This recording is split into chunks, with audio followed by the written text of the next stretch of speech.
전지전능하심으로 우주 만물을 창조하시되 오직 우리 인간만 하나님의 형상 닮은, 그래서 하나님을 예배하고 하나님과 영원히 함께할 수 있는 영적인 존재로 창조해 주신 것 참으로 감사를 드립니다. 처음 인간이 하나님을 떠나서 우리 모든 인간들이 고통 속에 살다가 지옥에 갈 수밖에 없었는데, 하나님께서 친히 인간의 몸을 입고 이 땅에 오셔서 그리스도로 오셔서 십자가에 달려 돌아가시고 부활하셔서 다시 우리에게 하나님 자녀된 신분과 권세를 누릴 뿐만 아니라 세계 복음화할 수 있는 축복 주신 것 참으로 감사를 드립니다. 오늘도 하나님의 언약의 말씀을 들으면서 나에게 주신 메시지를 받게 하옵시며, 그 하나님의 말씀으로 나의 생각과 나의 판단을 모두 바꿔버리고 하나님의 말씀 기준, 수준, 표준으로 거듭날려질 수 있도록 주께서 역사하여 주시옵소서. 하나님, 주님께서 주신 이 모든 말씀이 나의 삶 속에 가장 정확하게 성취되게 하옵시며, 그리하여 그 말씀을 증거하는 강단 메시지의 증인으로 설 수 있도록 주여 축복하여 주옵소서. 그리스도의 신 예수님의 이름으로 감사하며 기도드리옵나이다. 오늘의 말씀의 제목은 바벨탑 문제를 치유하신 그리스도이십니다. 창세기에는 이 세상의 그 어떤 책과 논문에도 찾아볼 수 없는 인류 역사의 기원과 또 우리가 믿음 안에서 봤을 때는 또 영적인, 복음적인 진리가 기록되어 있습니다. 그 중에 한 가지가 바벨탑 사건입니다. 순서에 따라서 바벨탑 사건이기 때문에 제가 메시지를 이렇게 준비하면서 바벨탑을 연구하고 묵상하면서 바벨탑이 굉장히 중요하구나, 이 안에 성경 전체적인 영적인 그런 진리가 담겨져 있구나, 이런 것들을 다시 한번 새삼스럽게 발견하게 됐습니다. 그래서 오늘은 바벨탑 사건이 기록되어 있는 창세기 11장의 중요한 내용을 먼저 설명드리고, 바벨탑 사건을 통해서 지금 우리들이 붙잡아야 될 복음적인 의미를 발견하고자 합니다. 본문의 말씀에 들어가기 전에 먼저 정리해야 될 내용이 있습니다. 저도 어렸을 때부터 신앙생활을 했는데 대부분 보니까 참 믿음이 좋으세요. 덮어놓고 믿으셔요. 덮어놓고. 저도 덮어놓고 믿는 것은 뭐 쉽게 해요. 하는데 덮어놓고 믿지 않고 잘 묵상하고 찾고 연구하고 믿으니까 훨씬 진리가, 하나님 말씀이 풍요로워진 것 같아요. 그리고 또 확신도, 인간인지라 더 덮어놓고 믿는 것보다는 확신이 더 오는 것 같고, 오늘 그 2부 예배 마치고 갔는데 우리 집사님 한 분이 그 초등학교 아이들이 질문했던 것들을 딱 질문을 하더라고요. 그 내용이 아니라 바벨탑에서 언어가 분괴됐는데, 그러면 그 바벨탑 원래 썼던 처음 언어는 무슨 말이냐고 그걸 딱 이렇게 말씀을 하시더라고요. 그래서 제가 읽은 내용이 있거든요. 원래 썼던 언어는 고대 히브리어다, 이렇게 했지만은 제가 이제 좀 이따 더 설명을 좀 드리겠는데, 네, 그런 거 말고 또 그것도 맞지만은 또 다른 차원이 있거든요. 네, 그래서 그 내용을 묵상하면서 그렇구나, 이런 생각을 좀 하게 됐거든요. 그러니까 여러분, 초등학생 저학년 랩런트들이 이런 질문을 한다니까요. 그래, 좋은 말이었겠지. 또 어떤 우리나라를 너무 사랑하시는 분은 대한민국 언어였다, 이런 분들이 인터넷에 많으시더라고요. 한국말이었다, 이렇게 하시는 분이 있더라고요. 좀 약간 억지고요. 예. 나라를 사랑하는 그 따뜻한 그 열정적인 마음을 이야기했지만은 좀 합리성은 좀 결여됐죠. 세계사와 성경에 보면 각각 다른 세 가지의 시대에 바벨이라는 단어가 나오고 있습니다. 그래서 이 세 시대를 구분하지 않으면 혼란을 일으킬 수 있습니다. 그러니까 제가 어렸을 때 교회 들으면서 이 바벨이라는 것이 세 시대의 바벨이 다 이 다르다는 것을 설명해 주는 분이 거의 없었어요. 나 헷갈리는 거예요. 이게 어디 바벨인지 바벨탑인지 이게 역사적으로 어떤 나라인지. 그런데 더 혼란스러운 건 뭐냐면 인터넷에서 들어봤더니 바벨탑이 나와요. 근데 바벨탑이 사진으로 나오는데 그 바벨탑을 여러분 느부갓네살 신바벨로니아에서 지었다는 거예요. 아니 그 시대하고 그 시대하고 얼마나 떨어져 있는 시대인데 이 바벨탑은 뭐고 저 바벨탑은 뭐냐 설명해 주는 사람이 없어요. 그래서 제가 쭉 다 연구를 해봤더니 느부갓네살 왕의 아버지가 그 아버지가 바벨론의 설창립자예요. 그런데 그분이 그 바벨론 그 지역에 그 나라를 세우고 과거에 이 바벨탑이 지어졌던 것을 알고 다시 재건을 한 거예요. 이것을 다시 무너진 것을. 그래서 바벨탑을 짓다가 중간에 죽었어요. 그거를 이어서 바벨탑을 새로 지었는데 그게 느부갓네살 왕이 완성을 했어요. 근데 그 완성된 그 바벨탑을 무너뜨리는 게 고레스 왕이 그걸 무너뜨렸어요. 왜냐하면 그 사람들이 그것을 어떤 군사적으로 이렇게 전망대 이런 역할을 하고 하는 것. 또 그리고 상징적인 어떤 종교적인 것이니까 그걸 무너뜨림으로써 정복했다는 의미도 그게 담겨져 있었겠죠. 그래서 이제 그 바벨탑이 허물어진 거거든요. 그러니까 바벨탑이 한 번만 지어진 게 아니에요. 또 그리고 많은 지구랄트라는 그 지역에 그 바벨탑 하나만 있는 게 아니라 많은 사람이 많은 종류의 크고 작은 바벨탑을 지었어요. 여러분 이제 피라미드 그러면 기자의 피라미드 큰 것만 여러분 생각하는데 작은 많은 피라미드 있어요. 그러니까 작은 피라미드를 연습을 많이 해서 큰 피라미드를 결국은 만든 거지 처음부터 갑자기 그 피라미드 딱 만든 게 아니거든요. 그러듯이 좀 그런 배경이 있습니다. 그래서 이런 부분을 정리 안 해줘서 제가 좀 헷갈렸다 이 말씀을 드리고자 하는 겁니다. 그래서 첫 번째는 바벨탑, 최초의 바벨탑 시대입니다. 이 시대 구분을 하자는 거죠. 창세기 10장 10절에 보면 그 나라는 신할 땅의 신할에서 우리들이 바벨탑이라고 최초의 바벨탑이라고 부르게 된 이 이유는 신할 땅 중에 바벨이라는 지역에 이 탑을 세웠기 때문입니다. 그래서 바벨탑 이렇게 나와 있지는 않아요, 여러분. 바벨에 있는 탑을 그 동네에 성과 탑을 지었더라 이렇게 나오는 거죠. 이 바벨탑이 건설된 시기는 약 4100년 전이라고 합니다. 근데 여러분 이거 묵상해야 될 부분이 굉장히 많아요. 이때는 언제냐면 노아우 홍수 이후로 약 100년이 조금 지난 시대예요. 그럼 여기서 묵상할 부분이 참 많거든요. 바벨탑이 언제 지었느냐? 노아의 후손이 지었어요. 근데 노아는 600세에 노아의 홍수를 만나게 되고 그 후로 950세까지 350년을 살았어요. 그런데 바벨탑은 언제 지었느냐? 100년 후에 지었다는 거예요. 어떤 분은 정확히 101년이라고 기록한 그런 학자들도 있어요. 101년도 되고 150년이 될 수도 있어요. 어떤 분은 바벨탑을 건축한 기간을 43년으로 보는 분도 있더라고요. 그렇게 따지면 몇 년일 수도 있는 거죠, 그게. 그런데 이게 왜 중요하냐면요. 자, 보십시오. 노아의 방주를 지었는데, 그 다음에 새로운 시조가 됐어요. 축복을 하나님 앞에 받았어요. 그런데 노아의 방주를 완성 후에 노아는 어떻게 했습니까? 빨가벗고 술 먹다가 후대를 저주하는 사건이 벌어지게 돼요. 이걸 굉장히 중요한 게 뭐냐면 우리가 성공한 후에 잘해야 된다는 거예요. 어려울 때, 가난할 때, 그때 하나님 바라보고 막 기도하고 성공 안 했을 때, 대학 들어가기 전에 많은 믿어요. 딱 합격하고 나서, 딱 좋은 직장 가고 나서, 딱 연애가 안 됐을 때 하나님 되게 기도하다가 연애가 잘 돼. 결혼했어. 그러면은 또 딱 하나님을 잊어버리고.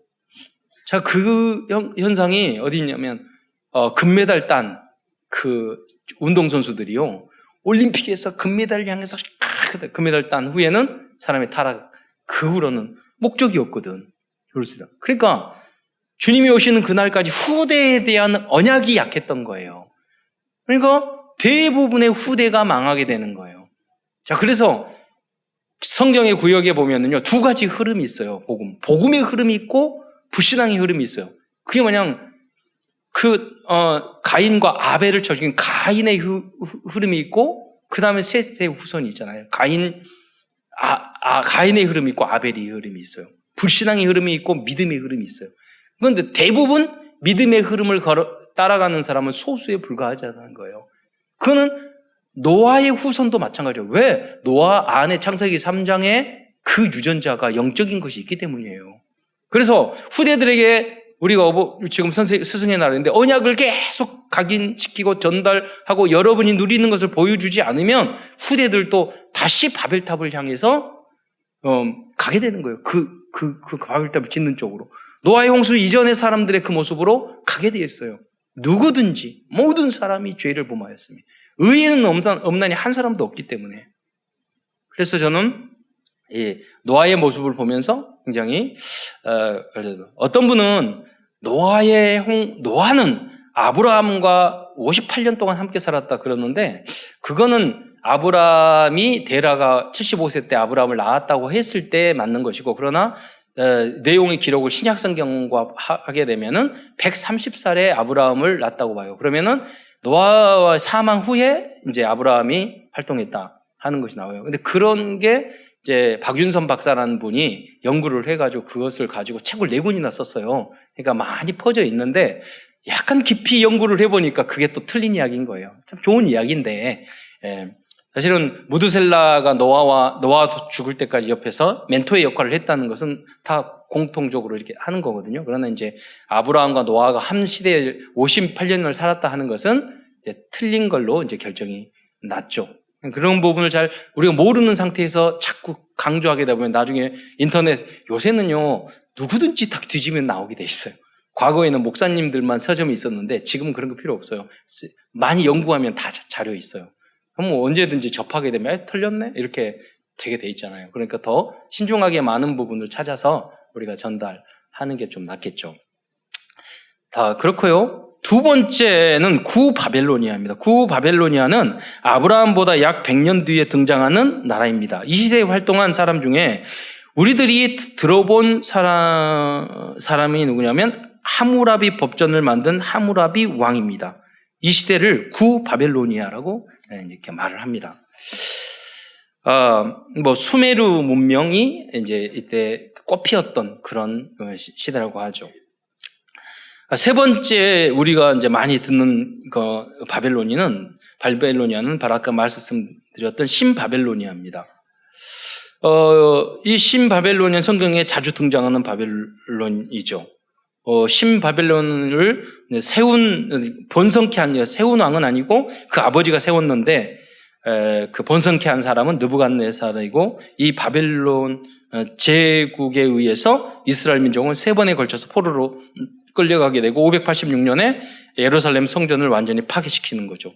이렇게 모든 시대를 통해서 성경에 말하는 바벨이라는 의미는 하나님을, 바벨탑이 아니라 바벨이라는 그런 단어가 들어가는 것은 하나님을 대적하는 교만의 상징이고 사탄 나라를 예표하고 있습니다. 그래서 오늘 요한계시록에서는 마지막 때에는 사탄의 세력을 상징하는 큰 성 바벨론이 무너질 것이라는 것을 예언하고 있어요. 그러니까 하나님의 나라의 대적이 반대가 바벨론이라는 거예요. 사단의 나라 바벨론. 그래서 오늘은 이 바벨탑에 대한 이제 성경의 내용과 영적인 의미에 대해서 말씀을 나누고자 합니다. 그래서 여러분이 바벨탑에 대한 내용을 이렇게 깊이 접하는 기회가 많지 않기 때문에 오늘 이제 그 성경 창세기 1장으로부터 11장 1절로 9절의 내용들을 이렇게 강의에 찾아가면서 확인하면서 우리가 강의하도록 하겠습니다. 창세기 11장 1절에 보면 온 땅의 언어가 하나요 라고 시작합니다. 여기서 언어란 히브리어로 보면은 입술이에요. 영어로는 one language입니다. 왜 입술일까요? 여러분 말을 못한 언어 장애인들, 농인들은 입술의 모양을 보고 말을 이해하는 농인들이 있어요. 그러니까 농인들 중에서 아주 천재, 아주 똑똑한 농인들은 그 수화를 안 합니다. 입 모양을 보고. 그러니까 이렇게 하면 알아요. 이제 정은주 목사님 며느리가 이제 팔라원에서 지금 한번 갔을 때 만났잖아요. 그 며느리가 이화여대를 나왔는데 거기 교회 갔는데 그 대학 강의를 모두 구음으로 다 공부했어요. 그래서 천재적인 그 며느리예요. 그래서 입 모양 보고 멀리서 막 욕하면 안 돼요. 입 모양 보고 다 압니다. 그래서 저는 그걸 알기 때문에 그 앞에서 막 며느리 너무 좋네요. 막 이렇게 말했죠. 며느리 너무 예뻐요. 막 이렇게 말하고. 저도 어렸을 때 그 농인이 저를 다 키웠고, 우리 어머니 경택이 엄마라고, 그 형이 경택이었는데 저희를 다 키웠거든요. 그래서 제가 그 입으로 하는 걸 멀리서도 잘 알아요. 그러니까 멀리서 저를 욕하면 안 돼요. 그래서 그 농인이, 그 저를 키우던 농인은 또 수화를 못하는 농인이었어. 그러니까 입 모양을 보고 서로 의사소통을 해야 되니까 힘들었었어. 또 그래야 굉장히 그래서 농인들의 그 품성을 굉장히 제가 잘 알아요. 어떤 스타일인지. 정상이나 보통 우리 사람하고 달라요. 전혀 달라요. 알고 싶으면 나중에 특강을 하겠습니다. 그래서 입술이 하나라는 의미는 한 언어를 의미합니다. 이것을 구음이라고 그러죠. 예를 들어서 아버지 그러면 소리가 나잖아요. 근데 소리 안 나고 이렇게 해도 입술의 모양에 따라 알 수 있단 말이에요. 그런데 이 11장 1절에 나중에 보면 말이 하나더라라고 이야기를 또 나오고 있어요. 구음이 하나고 말이 왜 반복을 했을까요? 여기서 말이라는 것은 원 스피치예요. 스피커라고 말하잖아요. 소리예요. 그러니까 입 모양에서 소리가 나는 거예요.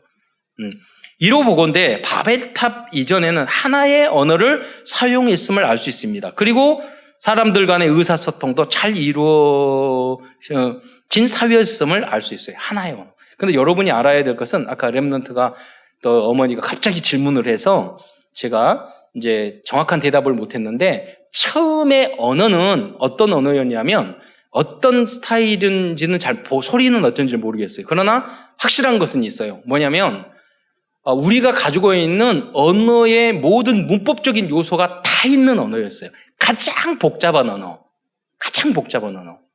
무슨 말이냐면 지금 여러분 우리 그 지구상에서 가장 힘들고 어려운 배우기 어렵고 복잡한 언어가 뭔지 아세요? 어딘 줄 아세요?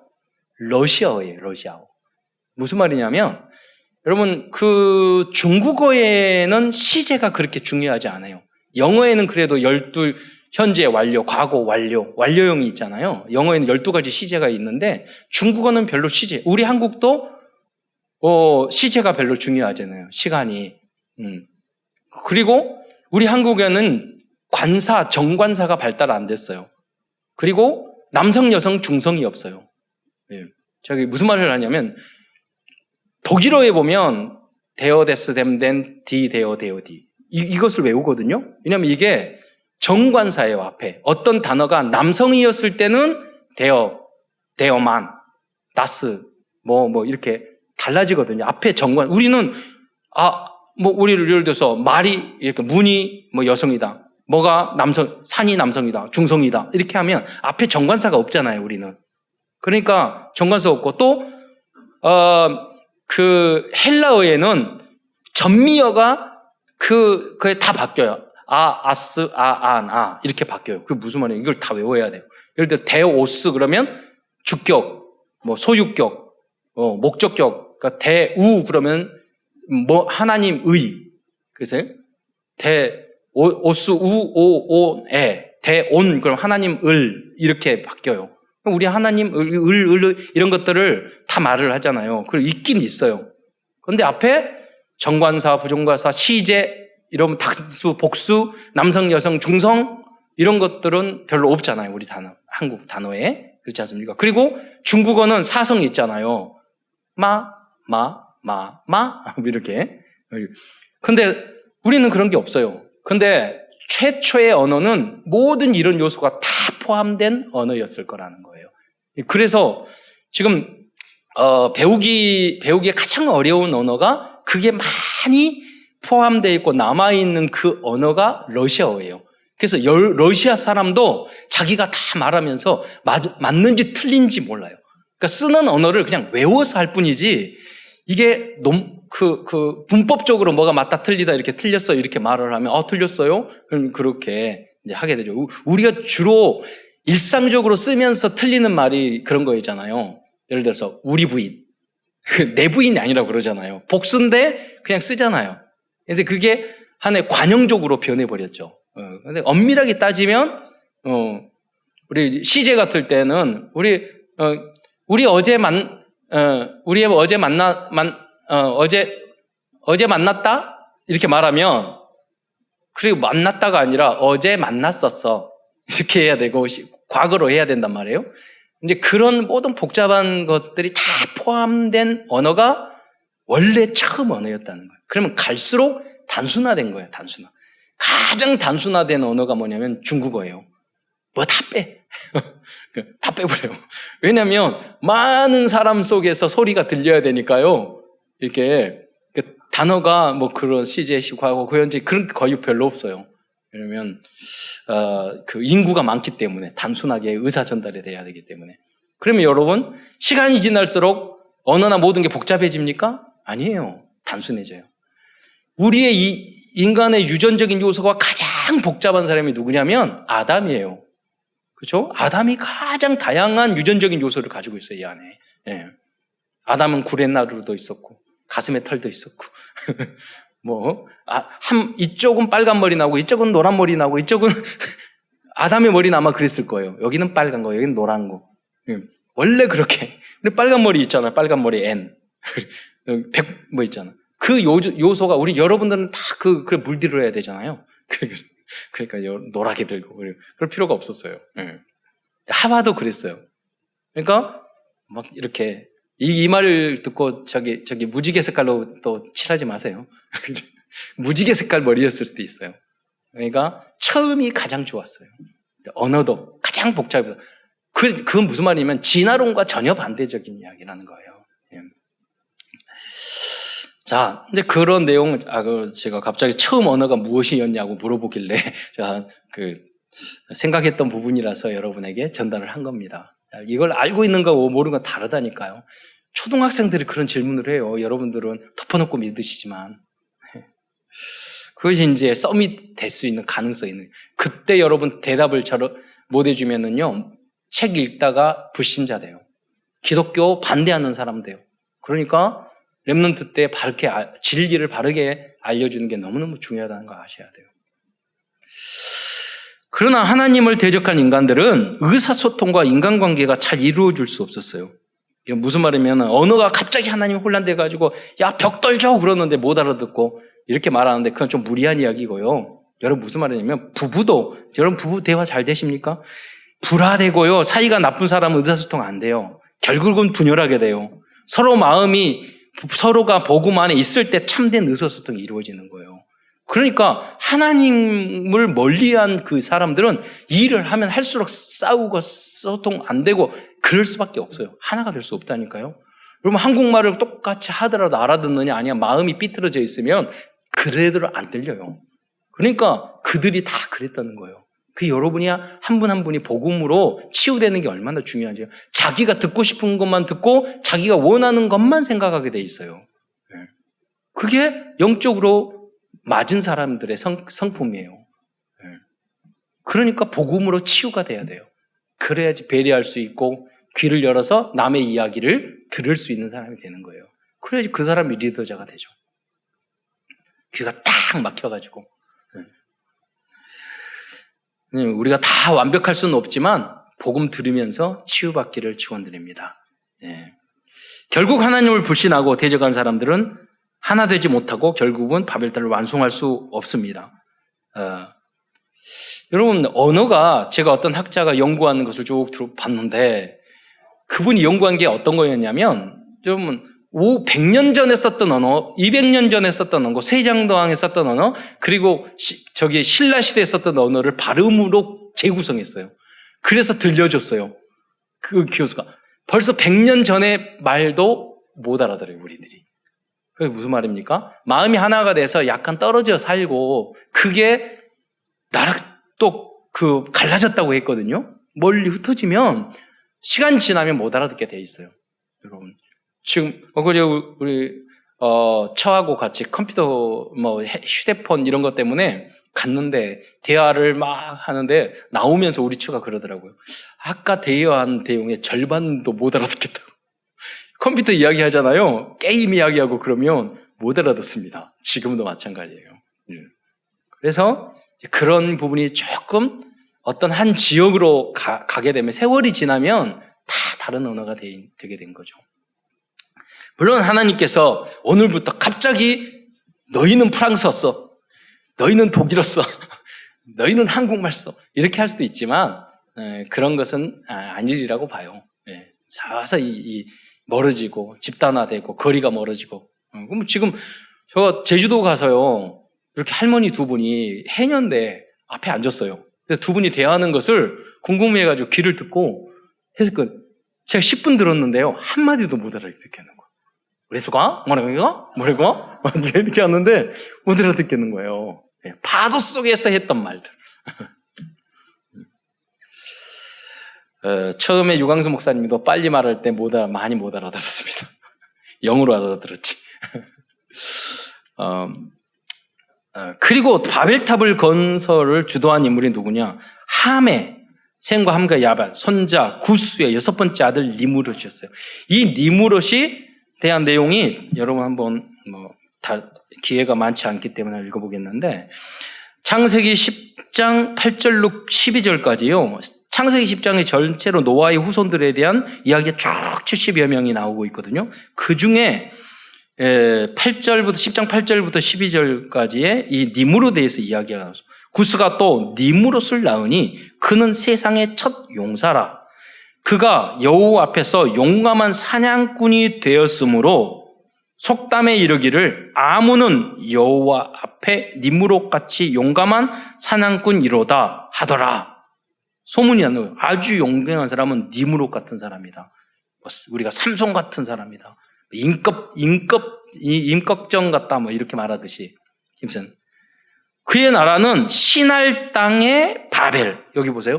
신할 땅의 바벨이라고 말했죠. 과 에렉과 악갓과 길레에서 시작되었으며, 그러니까 여러 도시와 성을 이 니무롯이 지었어요. 그뿐만 아니라 그가 그 땅에서 아수르로 나아가, 아수르는 북편이거든요. 그러니까 신할 땅의 북쪽이 아수르예요. 남쪽이 저 밑에가 우르. 우르는 아브라함의 고향. 거기가 모두 신할 땅이었어요.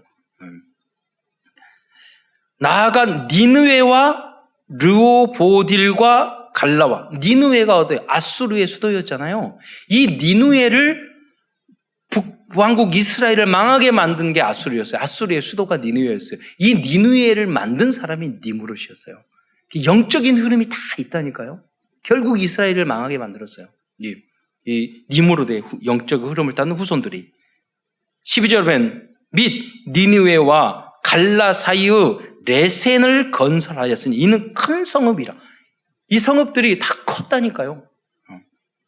그래서 니무롯이 바벨탑을 만들었다 이렇게 나오는 구절은 없어요. 그런데 모든 것을 종합해 봤을 때 신할 땅 안에 바벨론과 바벨이라는 그 지역과 많은 도성을 만든 그 나라를 만든 사람이 니무롯이었기 때문에 우리가 니무롯이 바벨탑을 만든 주역이었다 이렇게 이야기를 하는 것이 타당하다는 거예요. 그런데 거기에 발전해서 역사상 성경에는 정확히 안 나오지만은 나오는 인물이 있어요. 그 부인 세미라미스예요. 세미라미스는 니무롯이 죽자 그 니무롯을 왜 유명하느냐? 니무롯이 죽어 그 영혼이 태양 속으로 들어갔다. 그래서 태양신을 처음 만든 태양신이 누구예요? 바로 태양신이에요. 태양신을 섬기는 나라들이나 이방신들이 거의 대부분이에요. 근데 최초로 태양신을 만든 사람이 이 니무롯의 부인 세미라미스예요. 그러면서 이 니무롯이 죽자 자기 어디서 사생활을 낳아가지고 자기가 낳았는데 그걸 담무스라고. 이 담무스라는 이름은 성경에도 나와요. 그 담무스를 놓고 이스라엘 여자들이 막 울었어요. 그 앞에서. 그런 배경은 복잡하니까 나중에 설명하고요. 담무스라는 이 여자가 있었는데 세미라미스가 그래서 이 담무스를 과거에 바벨론 보면 어린아이를 안고 서 있는 모습이 있어요. 그게 세미라미스와 담무스예요. 그걸 그대로 따라서 한 게 천주교의 마리아 신상이에요. 그러니까 그러면서 뭐라고 했냐면 이게 니무롯이 환생에서 태어난 사람이 자기 아들 이 담무스라고 말한 거예요. 그래서 불교에서 말하는 환생의 최초의 이론을 만든 사람이 바로 세미라미스예요. 세미라미스는 어떻게 했느냐? 그 자기 정권을 유지하기 위해서 많은 사람을 인신세사 죽였어요. 춤추면서 술 마시면서 지금으로 말 환락에 빠져가면서 많은 악기와 춤을 동원하면서 그래서 한 게 모든 연예인의 뿌리가 이 세미라미스예요. 예술에서요. 그러니까 여러분 모든 예술에는요 무당적인 요소가 있어요. 귀신적인 요소가 있어요. 하나님을 대적하고 타락하는 요소가 그 안에 있어요. 그 원저가 니무롯과 세미라미스라는 거예요. 그래서 거기가 이루어지는 그 현장이 바벨탑이에요. 여러분 단순히 바벨탑이 처음부터 끝까지 나오는 게 아니에요. 우리는 바벨과의 싸움이에요. 바벨의 나라와 하나님의 나라와의 싸움이에요. 11장 2절에 보면 이에 그들이 동방으로 옮겨더라. 동방 우리 예의지국 대한민국을 말하는 게 아니에요. 이는 노아의 방주가 안착한 아라랏산에서 동쪽으로 갔다는 걸 의미합니다. 그 다음 성경의 내용에 보면 신할 평지를 만나. 이 평지라고 나왔잖아요. 한 고고학자 교수님이 신학대학 교수님이 그 신할 평지를 갔더니 몇백 킬로가 쫙 이 산도 없고 흙만 있고 평지만 쫙 있더라는 거예요. 지금도 그래요. 거기 거류하며 거기 거류한 이유가 뭡니까? 신할 평지는 유브라테스강과 티그리스강 사이에 이걸 뭐라고 하냐면 메소포타미아 대평원지대를 가리킵니다. 이 지역을 비옥한 초승달 지역이라고 해요. 왜 비옥하냐? 두 개의 그 강이 흐르는 사이라며요. 그래서 메소포타미아라는 뜻이 두 개의 강이라는 강과 사이라는 뜻이에요. 두 개의 강 사이라는 뜻이에요. 그래서 비옥할 수밖에 없었죠. 이 지역은 역사학자들은 이 지역을 수메르에 의해서 만들어진 최초 인류의 문명의 발상지라고 말합니다. 모든 처음의 것들이 다 여기 수메르 문명에서 나왔어요. 철학, 과학, 측량학, 의학, 학교 교육, 법 다 여기서 나왔어요.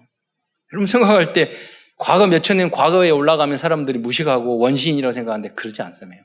처음은 더 똑똑했어요. 처음. 지금 모든 학문을 보면 결론을 어떻게 이야기하는 줄 알아요? 아리스토텔레스가 말하기를 이렇게 말을 해요. 그렇잖아요. 그리스 시대에. 지금 그렇게 석학들이 똑똑하지 않아요. 이미 플라톤에 의해서 철학의 모든 것들 정리됐어요. 거기에 있는 부분을 지금 말할 뿐이에요. 지금 있는 모든 교수들은. 성경은 사실이라는 거죠. 역사가 진화론 발전한다? 그렇지 않습니다. 이곳에 정착하게 된 그러면 이유는 무엇일까요?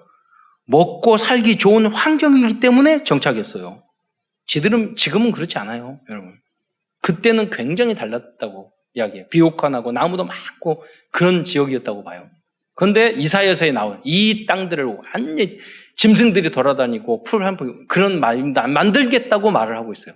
그러니까 그때 환경하고 지금 환경하고 애굽도 그렇고 달라졌다고 이야기해요. 많은 자들은.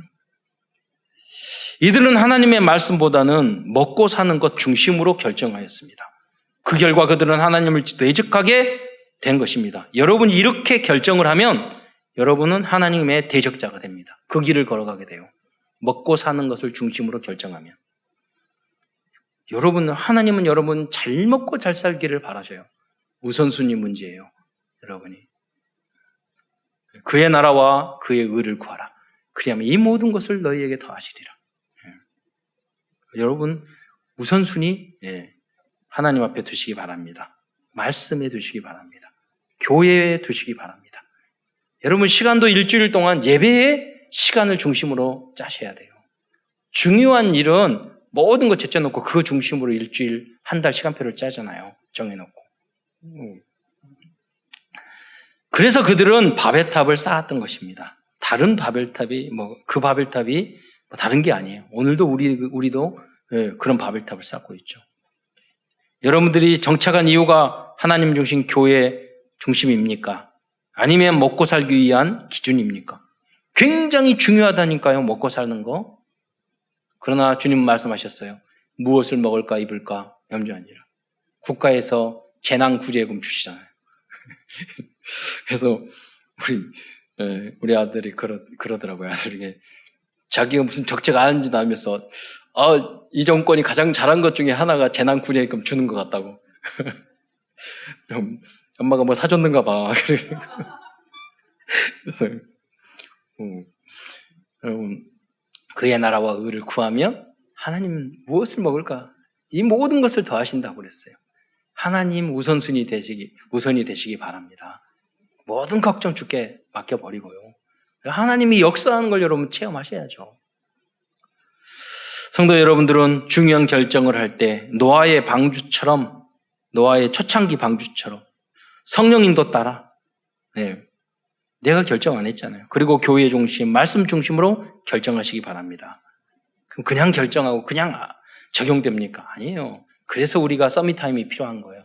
문제 앞에 문제를 붙잡고 거기서 내가 어떤 말씀을 적용해야 될까? 깊이 묵상하지 않으면 내가 듣고 싶은 이야기만 듣는다니까요. 내 설교 들으면 내 마음에 들면 들고 내 마음에 안 들면은 노맨이고 내 마음에 들면 아멘! 말씀 성취라고 그러고 그건 틀린 거예요. 성경에서 말하고 목회자가 지금 전하라는 그 메시지가 문제. 그게 좌우에 날선 것처럼 내가 기분 나쁘고 마음이 상하고 그런 게 원래 더 좋은 거예요, 여러분. 막 찌르고 쪼개고 자르고 그게 낫다니까요. 왜냐면 영적인 수술실이 교회니까 그래요. 그래서 치유받고 가셔야 돼요. 혹 잘못된 암 잘라내고 여러분 현장으로 나가셔야 돼요. 단 것만 많이 먹으면 여러분 당뇨 와요. 단 말씀만 좋아하고. 창세기 11장 3절에 서로 말하되 자 벽돌을 만들어 견고히 굳자고 이에 벽돌을 돌로 대신하여 되냐면 역청으로 진흙을 대신하고 그랬습니다. 당시 벽돌을 발견한 건 대단한 발견입니다. 그런데 인간은 과학술이 발전하고 조금만 성공하면 하나님을 대적하는 방향으로 역행하는 경우가 대부분입니다. 이것이 창세기 3장 6장 11절의 문제입니다. 하나님의 입장에서 보면 진흙으로 돌을 굽는 것은 보잘것없는 발견입니다. 그런데 인간들은 그 작은 것 가지고 교만해지고 하나님까지 대적하게 되는 것이 지금도 발생하고 있는 인간들의 어리석음입니다. 인간들의 입장에서는 컴퓨터, 인공지능, 유전공학, 우주, 항공 등이 대단할 줄 모르나 하나님 입장에서는 가소로운 수준인 것입니다. 그래서 우리는 하나님 앞에서 겸손해야 되는 줄 믿으시기 바랍니다. 그리고 지금도 과거 바벨론 지역에 가면 또 알아야 될 것은 고고학적으로도 벽돌과 역청으로 만들어진 벽돌탑, 지구랄트를 많이 볼 수 있어요. 여러분 바벨탑 그 하나만 지은 게 아니에요. 그것도 흩어져서 다 또 지었다니까요. 많이 지었어요. 그러니까 그때 4,000년 전에 여러분 요새는 인터넷 뒤집으면 다 지식이 있어요. 사진도 다 있고. 창세기 11장 4절에 또 말하되 자 성읍과 탑을 건설하여 하나님의 말씀을 상실한 인간들은 성읍과 탑을 건설하기 시작합니다. 여기 보면 바벨탑만 건설한 것이 아니고 성읍과 탑을 건설하였습니다. 성읍이란 도시문화를 의미합니다. 인간들의 모든 문제는 도시문화에서 발생되었다고 사회학자들도 말하고 있습니다. 바벨탑을 세운 인간들의 진정한 문제는 무엇일까요? 세 가지가 창세기 11장 4절 후반부에 나오고 있습니다. 왜 바벨탑이 문제죠? 첫째, 거기에 뭐라고 나옵니까? 그 탑 꼭대기를 하늘에 닿게 하자. 하나님께 도전한 거예요. 둘째, 우리의 이름을 내고 여러분은 여러분의 이름을 내고자 하지 말고 오직 하나님께 영광 돌리고 하나님의 이름을 여러분 내는 여러분 되시기를 축원드립니다. 그렇잖아요. 그렇게 하면 여러분의 이름은 따라 나온다니까요. 거짓말이라도 나는 하나님의 영광을 위하여 돈 벌고 공부하겠습니다. 일하겠습니다. 거짓말이라도 한번 해보세요. 하나님의 영광을 위해서. 우리는 그렇게 이타적이지 않거든요. 나만 생각하거든요. 그런데 여러분 랩런트들이 이제 공부 왜 하니? 하나님의 영광을 위해서요. 거짓말이라도 그렇게 하면 예쁘잖아요. 하나님도 마찬가지라니까요. 여러분, 그렇게 하면 그렇게 돼요. 나중에 그렇게 고백하면. 세 번째, 온 지면에 흩어짐을 면하자 하였더니입니다. 이 모습을 보신 하나님께서는 이게 그러니까 온 지면에 퍼지도 하나님은 땅끝까지 모든 족속으로 땅끝까지 이르러 했는데 하나님의 말씀과 전면 배치되는 거죠. 이 모습으로 하나님께서는 언어를 혼잡하게 하여 인간들을 전 세계로 흩으셨습니다. 그 내용이 창세기 11장 7절로 8절 그리고 11장 9절에 거기 보면 후반부에 보면 그들을 온 지면에 흩으셨다 그랬어요. 언어를 혼잡게 해서. 그런데 여기서 나오는 바벨이라는 이름의 어원의 뜻을 학자들은 두 가지로 보고 있어요. 이제 바벨이라는 단어의 뜻을 설명하는 거예요. 첫째는 혼잡게 한다는 뜻을 말하는 이 발랄이라는 어원이 밥일리에서 왔다고 보는 입장이에요. 성경은 이 의미로 해석하고 있어요. 그러니까 밥일리라는 말은 히브리어가 아니라 이제 수메르어라고 보는 거죠. 바빌리에서 바벨이라는. 이게 바벨이라는 건 히브리어거든요. 그 바벨이라는 건 뭐냐? 신의 문이라는 뜻이에요. 신의 문. 그냥 탑 꼭대기에다 그 제사 지냈기 때문에 모든 신들이 왔다 갔다 하는 문으로 생각한 거죠. 그런 것들을, 그런 부분을 상징해서 해석한 거죠. 쉽게 말을 하면 똑같은 내용입니다. 우리가 한양이라고도 하고 서울이라고도 하잖아요. 두 가지 의미가 똑같은 내용인데 그렇게 두 가지 이제 같은 단어에도 두 가지 의미가 있는 거고 있고 다른 단어인데도 한 가지 의미가 있는 경우도 있죠. 바벨이 그런 두 가지 부분으로 해석할 수 있다는 것입니다. 다 모든 두 가지 뜻이 다 있는 거죠. 우리는 바벨에서 언어가 어떻게 나누어졌는지는 정확히 알 수 없습니다. 그러나 한 가지 정확한 사실은 전 세계의 언어는 과거에 하나였다는 것이에요. 그래서 옥스퍼드 대학교 여기 보면은 시간이 없으니까 설명을 보면 막스 밀러라는 그 교수님이 뭐라고 고백했냐면 모든 언어의 뿌리를 보니까 하나였다.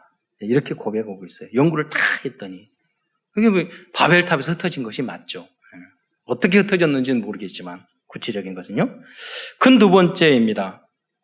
큰 두 번째에서는 지금 인간들이 세우고 있는 바벨탑의 종류와 그것들의 문제점을 알아보고 언약의 백성들이 쌓아야 할 탑이 무엇인지 말씀드리겠습니다. 먼저 오늘 본문으로 읽은 요한계시록에서는 큰 성 바벨론의 문제가 영적으로 무엇인지를 자세히 말해주고 있습니다.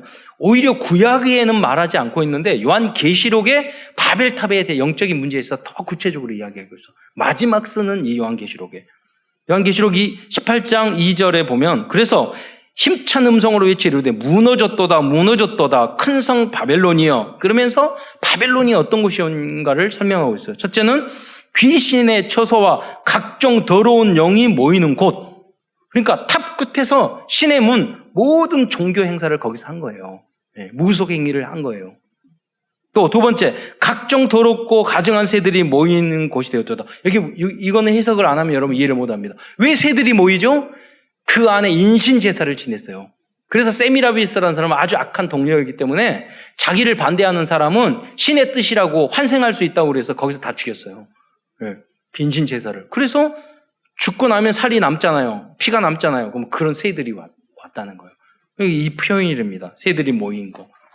시체가 있는 곳에 까마귀 가지 않습니까? 그게 바벨탑이었어요. 세 번째, 그 음행의 진노의 포도주로 말미암아 만국이 무너졌다. 결국 세미라미스는요 모든 음란한 행위를 거기서 했어요. 그래서 성전 창기가 거기 있었어요. 모든 음악, 춤, 노래 거기 보면은 지금 그 시대에 와서 촬영을 해보면 아마 클럽 같았을 거예요. 음악 막 뜨면서 막 춤추면서 미친 듯 뛰고 그러면서 지옥도 비슷하라고 그래요. 아 뜨거, 아 뜨거, 아 뜨거, 아 뜨거. 거기가 다 똑같다니까요. 영적으로 똑같은 문제예요. 지금도. 그러니까 모든 문제의 뿌리가 거기 있어요. 땅과 왕들은 그로 더불어 음행하여 국제기구들이 모여서요 나쁜 짓만 해요. 다른 짓만 해요. 그래서 여러분 우리 후대가 국제기구의 모든 리더자 대통령 돼야 되는 줄 믿으시기 바랍니다. 서밋의 응답을 받아야 되는 줄 믿으시기 바랍니다. 왜? 그 사람들이 모이면 하나님과 반대되는 일을 하니까. 또 땅의 상인들은 그 사치의 세력으로 치부하였도다 그랬어요. 물질 중심의 사회가 됐다는 거예요. 그런데 18장 4절에 보면 하나님은 뭐라고 말씀하십니까? 여러분 모든 것이 돈 버는데 말을 하는 거예요. 내 백성들아, 18장 중간에 보면 내 백성들아 거기서 나와. 여러분 클럽에서 나와. 예, 포차에서 나와. 술집에서 나와. 예, 룸사롱에서 나와서, 이태원에서 나와서 그 죄에 참여하지 말고, 그렇잖아요. 예배드리라 이거예요. 그 받을 재앙을 받지 말라. 하나님은 지금 이야기하고 있어요.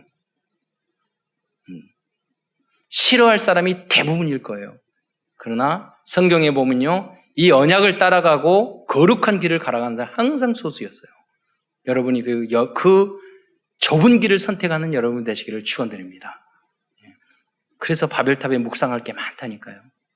자, 그러면 크게 나누어서 지금 이 세상 사람들이 하나가 되고 바벨탑처럼 만드는 이 시대의 바벨탑은 어떤 종류가 어떤 것이 있을까요? 첫째, 인간들은 지식의 탑을 쌓으면서 하나님을 대적하고 있습니다. 그래서 공부를 조금 많이 하는 사람 별로 알지도 못하면서 하나님을 믿지 않아요. 우리 렘넌트 지난주에 이야기하는데 자기 교수님 한 분이 굉장히 고전 동의보감 잘잘잘 외우는 그런 교수님이었는데 기독교인이 없었대요. 그런데 성경책이 거기 있어서 교수님 교회 다니세요. 그분이 너무 실력이 대단하고 성격이 대단해서 절반 이상 F 주는데 교수래요. 그런데 자기 말하는 게 자기가 미국으로 교환 교수로 갔다가 내가 동양에 있는 의전은 다 공부를 했는데 지금까지 세계에서 가장 유명한 성경은 읽어본 적이 없다. 그걸 읽으면서 거기서 의학의 모든 그런 것들 다 발견했대요. 그래서 성경을 혼자 읽어서 예수 믿게 됐다는 거예요. 그러면 진짜 서밋이 되고 진짜 학문을 하게 되면 성경 안에서 진리를 발견하게 되는 줄 믿으시기 바랍니다. 적당히 아는 척하면은 하나님을 대적하는 그런 잘못된 상합탑을 만들게 돼요.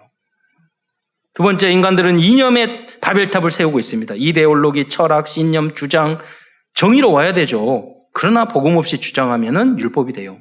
윤리, 사상, 공산주의, 자본주의, 민주주의 막 강조하면 사람 이상한 사람이 돼요. 우리는 하나님의 나라예요. 복음주의예요. 이 땅에서 그런 나라 만들려, 그런 정치, 그런 나라 해봤자 그게 그거예요. 복음으로 꽉 차져야 돼요. 과학의 탑을 세우고 있습니다. 또 금융, 주식, 화폐, 환율, 무역 등 자본주의의 탑을 세우고 이것으로 백성들을 노예화시키고 있어요. 건설의 탑을 세우고 있어요. 종교와 우상과 이단의 탑이 너무나도 많아요. 개인들은 나중심, 육신중심, 성공중심의 탑을 세우고 있어요. 그렇다면 우리들이 세워야 할 탑은 무엇입니까? 하나님의 남은 자들은 사탄이 세운 바벨탑을 무너뜨리고 새로운 구원의 방주를 짓고 새로운 탑을 세워야 할 줄 믿으시기 바랍니다.